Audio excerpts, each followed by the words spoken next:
2024 সালের 5 আগস্টের পরে বাংলাদেশের মানুষ পুরাতন একটি শব্দকে নতুনভাবে শুনতে শুরু করেছে। এই শব্দটিকে নিয়ে আছে যেমন আলোচনা তেমন সমালোচনা। এই শব্দটির নাম হচ্ছে বেসিক্যালি মব।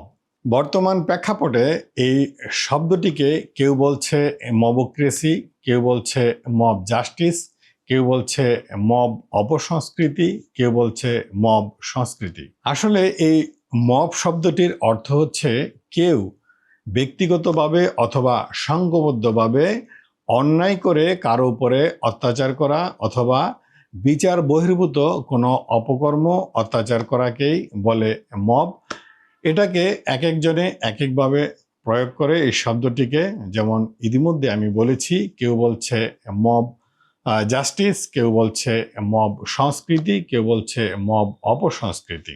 যাই হোক, এই শব্দটিকে আমি ব্যক্তিগতভাবে মনে করি মব অপসংস্কৃতি বলা চলে। মব কোনোদিনও জাস্টিস হতে পারে না, তো এটাকে মব অপসংস্কৃতি বলতে হবে।